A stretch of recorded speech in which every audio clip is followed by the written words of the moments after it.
But as for the first verses, we are going to tackle something that I've thought about doing a full edited video for a while, but I haven't.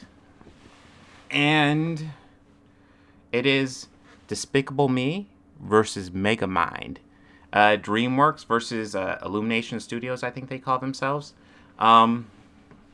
These are two movies I believe came out in the same year, 2008, I want to say. Maybe 2010, maybe 2011. God, I don't know.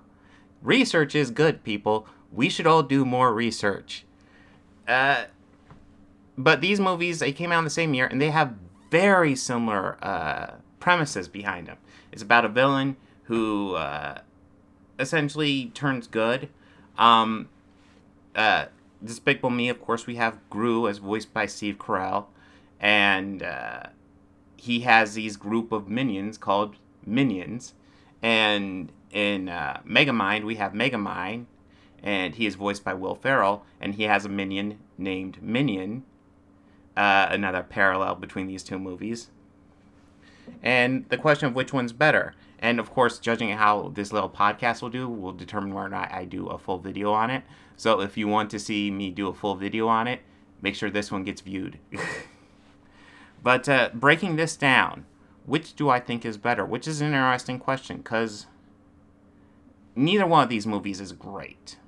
They have a very similar premise, and it's a cool premise. But if we break it down, there are positives to both these movies. Megamind has a really cool... I think the actual character of Megamind is actually well explored in that movie. Spoilers. Full-fledged spoilers, FYI. That movie begins, and it's like a typical superhero story. Megamind has kidnapped the Lois Lane type character, and he holds her hostage. And Metro Man has to go save her. And it's a very typical, like, Superman-style story. And then the twist comes in the first act, where it feels that he's weak to copper, which seems weird and out of nowhere for obvious reasons that we'll get to later. And Megamind kills him, not even intending to kill him. It's like an accident, and he's like, oh, I've killed him. I guess I win. And then he takes over the city at the beginning of Act 2. And this is definitely the low point of this movie, because this is so boring. This is Megamind getting everything he's ever wanted. And as an audience, we're just kind of bored, because we don't even see where the story's going from this point. And it's not clear. You know, maybe if you've seen the trailers, you know where the story's going. Well, I know when I first watched it, I really didn't know much about the movie. I went in fairly blind, and I was just bored to death at the beginning of the second act. And he gets bored, and he decides he needs to be... and he also gets kind of a relationship going on with the Lois Lane stand-in.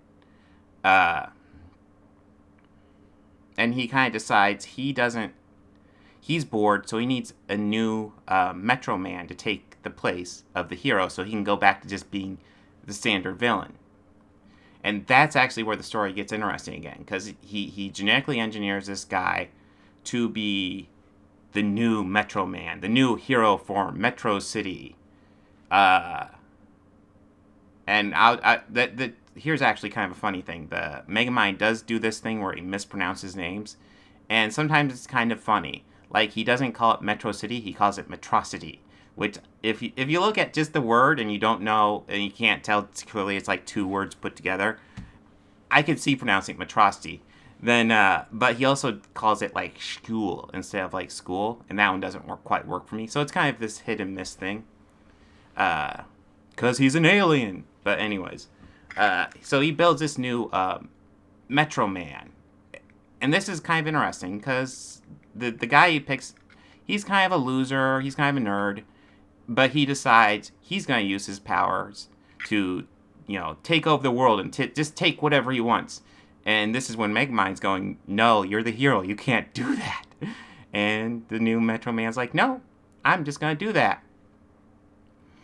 And that's where it gets interesting, because that's what forces Megamind into, like, the hero role, because now he's made, like, this real villain, except this guy, he has all the powers of the old hero, except now he doesn't care about killing and stuff like that. Now, of course, it's animated, so it never gets that dark, but, like, the implication's there, that he just does not care, and Megamind's trying to save him. And that's really what gets interesting, because it's actually very convincing, Megamind's turn to a good guy. Because it's kind of clear, like, he just kind of enjoyed being the villain as just to be, like, you know, in opposition to Metro Man. And that's kind of what he enjoyed. He wasn't like, oh yeah, let's kill everyone. It was just a role he enjoyed playing. So it felt very genuine when he decides, where he kind of takes up the mantle of the hero to defeat this new Metro Man that he created. But, so I actually really like his arc in the movie.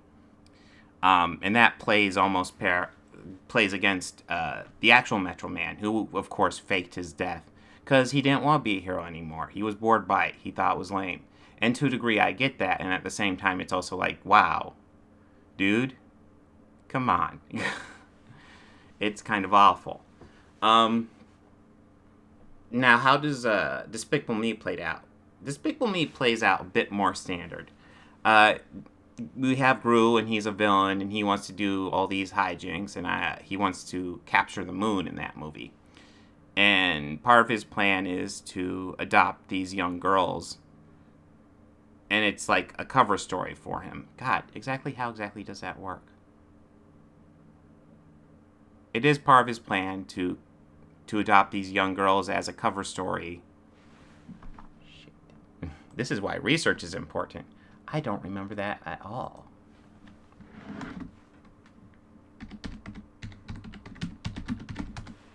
I hope you get nice audio of me typing. I know it was one of the first Illumination movies, I believe. And they kind of launched that whole franchise studio.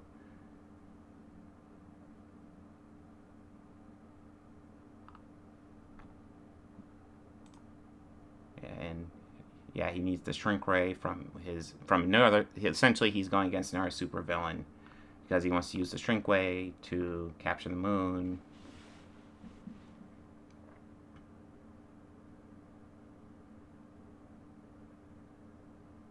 Reading's fun. Video of some guy reading is always the best.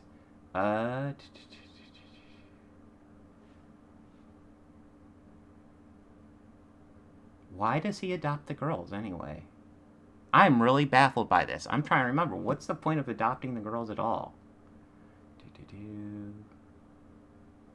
He has no clue. Yeah. Gru's attempts at parenting are initially disastrous because he has no clue what to do with the children. I'm still trying to remember what the heck the kids have to do with the movie at all. Why adopt the kids?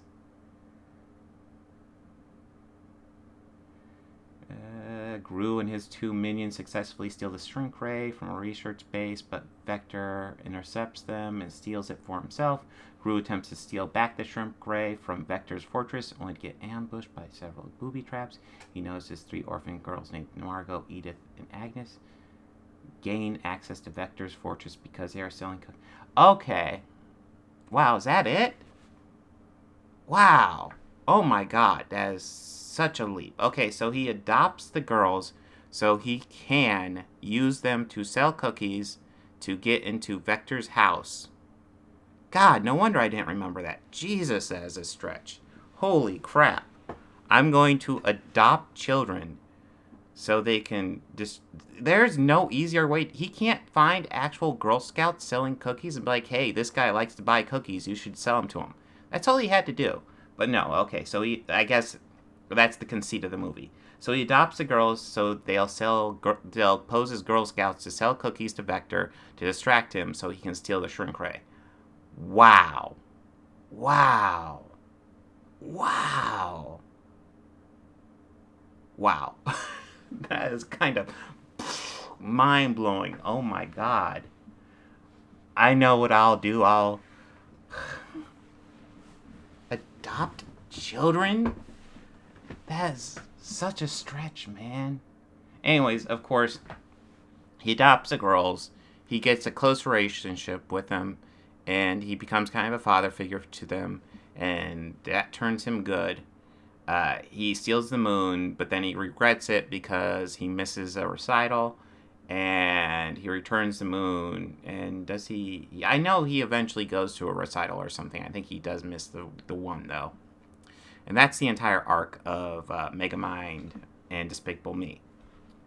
And now that I break it down, yes, the beginning of the second act of Megamind is very boring, and Despicable Me doesn't have anything remotely that boring in it.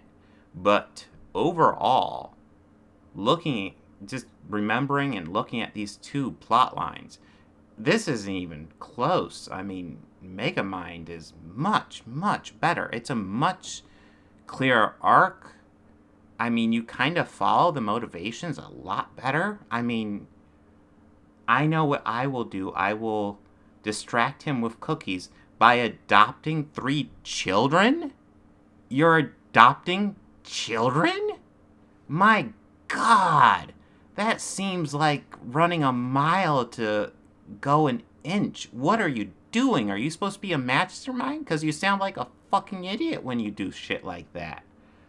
Oh, wow. Wow. Well, I just discovered it live on camera. This is dumb. God, I didn't realize how dumb Despicable Me was. I mean, I guess it's a well enough told story, because when you're watching it, you don't realize how just out of his way he's going. He wants to sell cookies to Vector, so he's going to adopt children? That's the easiest way to do that in your head? What drugs are you on? My God, I know they do these crazy master plans. I mean, he's going to steal the moon with a shrink ray. Okay, sure. So part of that plan is adopt children? I know I'm getting hung up on this, but wow, that's a no-brainer. I mean, okay, so Megamind is better than Despicable Me.